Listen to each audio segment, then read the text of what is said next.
Artinya kita ini kan mencari nih keywordnya, SEO-nya segala macam supaya konten kita diterima sesuai dengan kebijakan platform tersebut dalam algoritma yang kita sendiri tidak pernah tahu ya.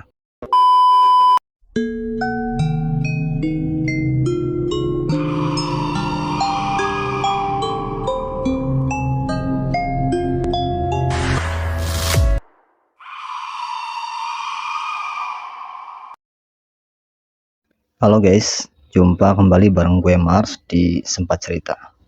Edisi kali ini gue sedikit pengen ngebahas tentang beberapa keresahan dari gue sendiri khususnya, dan mungkin keresahan-keresahan dari para konten kreator pemula yang mendapatkan informasi atau kabar bahwa konten kreator bisa saja mati untuk berkarya di platform digital seperti YouTube, TikTok, dan platform digital sejenisnya gitu.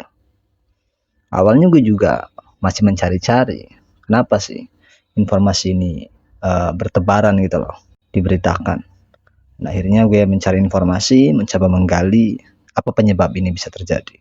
Nah, sebelum gue nanti ngebahas lebih lanjut, gue juga meminta kepada sahabat-sahabat cerita yang kebetulan melihat video ini dan belum memberikan subscribe, silakan tinggalin jejak dengan memberikan subscribe, like, dan juga menekan lonceng notifikasinya agar tidak ketinggalan setiap cerita dan informasi yang kami berikan di setiap minggunya. Dan inilah Sempat Cerita, Tragedi dan Kasus. Jadi gini loh, sahabat Sempat Cerita. Akhir-akhir ini, kurang lebih 1 minggu terakhir deh, gue nemuin banyak informasi tentang konten kreator ini bakal mati katanya. Mungkin mati karyanya atau mati kreativitasnya. Entah mengapa berita ini tuh bertebaran muncul, terutama di media sosial, di grup-grup para konten kreator pemula, YouTube dan lain sebagainya. Sehingga gue juga harus mencari informasi ini dong, mencari tahu loh cerita-ceritanya seperti apa sih. Kok bisa konten kreator ini terancam untuk mati atau untuk tidak bisa berkarya seperti itu mungkin loh.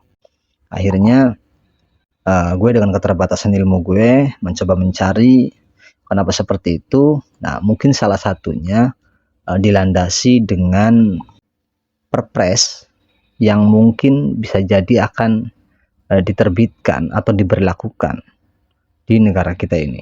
Nah, perpres ini itu sejak 17 Februari 2023 terkait dengan jurnalisme berkualitas yang diajukan oleh Dewan Pers di Indonesia. Nah, kalau kita melihat perpres ini sebenarnya benar tidak sih mengkhawatirkan kreativitas para konten kreator.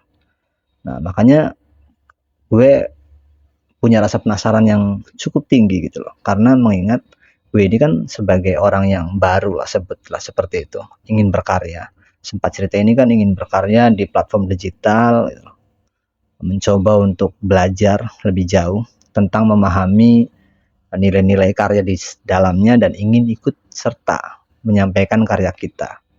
Nah, makanya begitu informasi ini mencuat, akhirnya tim Sempat Cerita mencoba menggali lah, hingga mendapatkan draft dari Dewan Pers tersebut di websitenya gitu loh, terkait dengan perpres jurnalisme berkualitas tadi.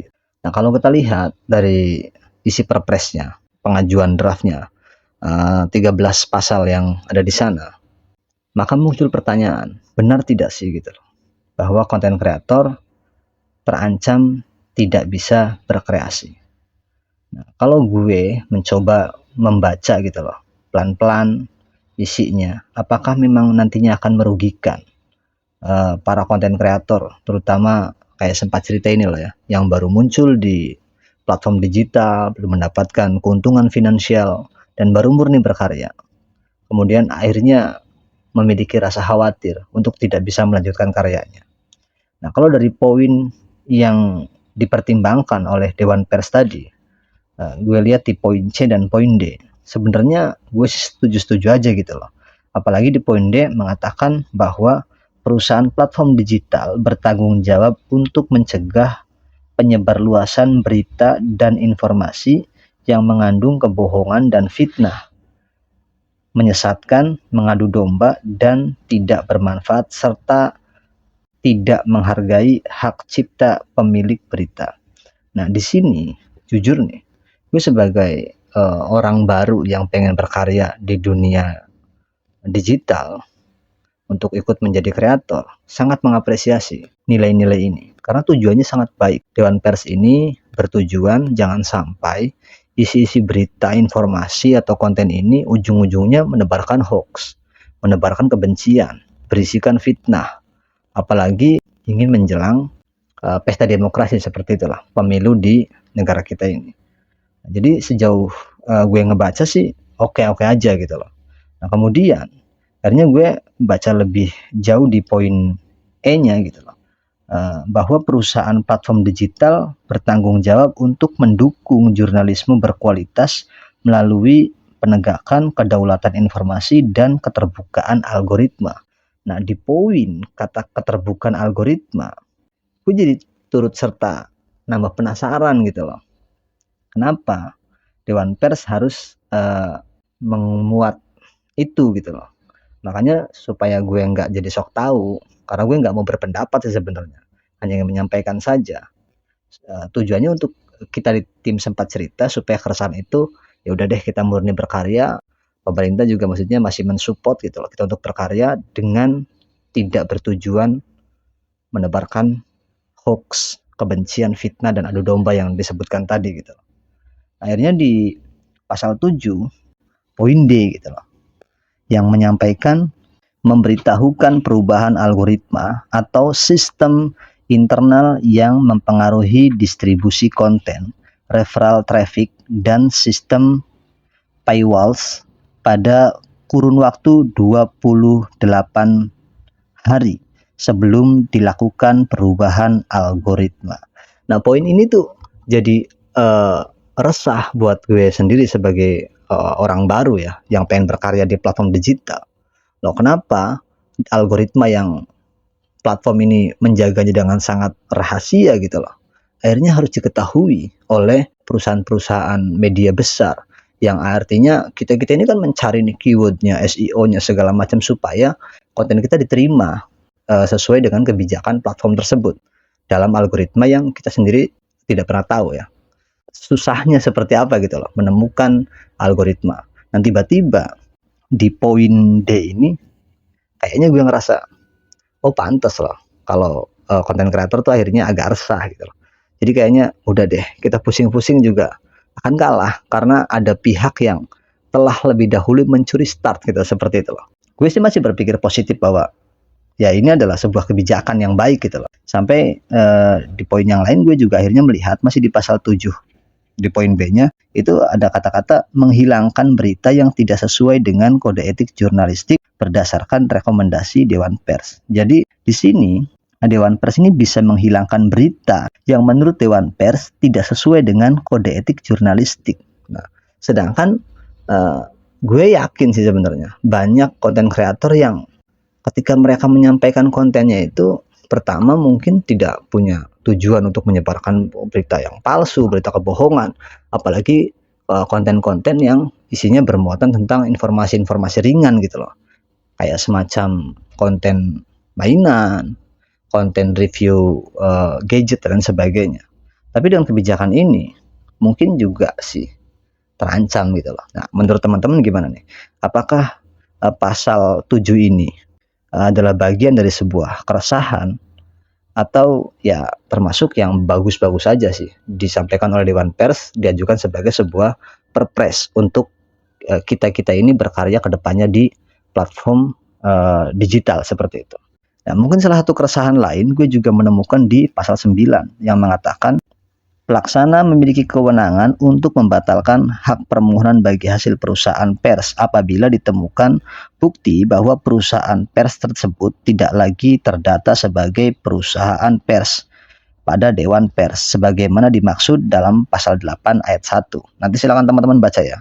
Di poin 2 pasal 9-nya dikatakan pelaksana memiliki wewenang untuk membatalkan hak permohonan bagi hasil apabila ditemukan bukti bahwa perusahaan tersebut tidak lagi mengelola setidak-tidaknya satu unit pemberitaan terdaftar dalam kurun waktu 6 bulan. Pasal 9 ini ada informasi yang menyampaikan terkait dengan pembatalan bagi hasil gitu loh. Jadi ini kan berbicara tentang AdSense ya, tentang pendapatan mungkin. Kalau gue salah sih boleh dibantu ya di kolom komentar. Nah, kita ini kan ketika berkarya kan juga punya orientasi mimpi seperti itu. Kita bisa mendapatkan nilai finansial dari platform di mana kita berkarya. Sempat cerita ini termasuk yang belum mendapatkan keuntungan apapun dari platform di mana kita berkarya. Tapi kita tidak bisa bohong dong bahwa kita ini punya harapan ketika kita berkarya di platform digital, kita akan mendapatkan nilai atau keuntungan untuk keberlangsungan kita ke depannya. Sebuah harapan, secerca harapan yang mungkin bukan hanya sempat cerita, tapi banyak konten kreator pemula yang berharap ya mendapatkan nilai ini. Lalu poin yang terdapat dalam pasal 9 ini, menurut teman-teman seperti apa nih? Inikah juga yang membuat konten kreator resah dengan informasi konten kreator bakal mati atau bakal dibatasi? Pertama poinnya adalah tentang algoritma. Ketika algoritmanya sudah terbaca oleh beberapa pihak yang berkuasa gitu loh, yang memegang kendali ini, apakah konten kreator kecil seperti kita ini yang baru memulai terutama ya akan memang makin terpendam gitu loh. Kita tidak bisa ikut berkompetisi secara sehat di platform digital seperti YouTube dan lain sebagainya, atau seperti apa? Nah, nanti silakan teman-teman boleh menyampaikan itu. Apakah ini menjadi bagian dari kekhawatiran atau ya masih biasa saja gitu loh. Nah, gue tambahin lagi nih di pasal 10 poin keduanya, kesepakatan bagi hasil dan atau bentuk lainnya antara perusahaan platform digital dan perusahaan pers sebagaimana dimaksud pada ayat 1 dapat dilakukan dengan satu perusahaan pers atau gabungan beberapa perusahaan pers. Nah, jadi kalau kita membicarakan kesepakatan bagi hasil juga, ya ini jadi seperti itulah. Nanti apakah kebijakan atau peraturan perpres ini kalau disahkan ini benar-benar akan mengancam keberlangsungan konten kreator atau tidak? Nah, yang gue sampaikan ini adalah bentuk keresahan dan gue minta pendapat bagi teman-teman yang lebih paham lah tentang hal-hal seperti ini. Gue cuma membaca beberapa poin-poin ini dan menurut gue ini akan menjadi sangat-sangat mengkhawatirkan apabila yang tertulis ini justru tidak menguntungkan bagi para konten kreator, anak-anak muda bangsa yang sebenarnya mereka punya niat aja nggak sih buat melakukan hal-hal yang negatif gitu loh. Tapi kebijakan-kebijakan ini akhirnya membatasi kreativitas para konten kreator pemula terutama seperti sempat cerita ini untuk berkarya lebih baik lagi. Nah, kalau menurut gue sih, pandangan gue sih, ya selama tujuannya adalah baik tadi loh, untuk tidak menyebarkan fitnah, berita hoax, sesuatu yang merugikan, ya gue sih mendukung aja gitu loh perpres ini untuk dimunculkan. Tapi kalau nanti ujungnya akan membatasi kreativitas generasi kita nih yang memang udah di fasenya masanya kita untuk bisa berlomba-lomba berkreasi, berkarya di platform digital ini jadinya tidak bisa berkarya, terbatas gitu loh, tidak bisa lepas. Ya mungkin sih saran gue sebagai pemula sih dipertimbangkan kembali lah agar keberlangsungan generasi-generasi bangsa yang hebat-hebat ini terus berlanjut.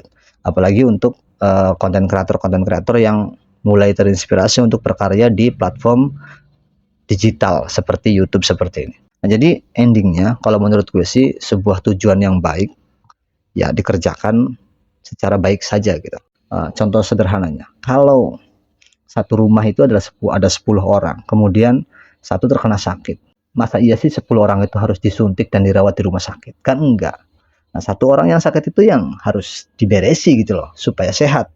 Nah, jadi kalau tujuan dari perpres ini adalah untuk mengantisipasi atau menghapus seperti itu konten-konten yang isinya adalah berita yang tidak baik, hoax, penyebar fitnah, adu domba dan lain sebagainya, ya udah itunya aja diberesi. Nah, yang masih sehat-sehatnya dipelihara agar tidak terkena imbas atau pengaruh-pengaruh yang bermuatan seperti itu. Mudah-mudahan Dewan Pers, kemudian pemerintah juga mempertimbangkan ulang kembali terkait perpres ini Dan sejatinya kami-kami ini generasi bangsa juga ingin turut serta ambil bagian berkarya di platform digital dengan cara sehat, dengan tujuan mengedukasi melalui hal-hal yang kecil seperti itu. Selebihnya mungkin ada yang lebih berkompeten untuk menyampaikan hal ini. Gue Mars dari Sempat Cerita. Thank you.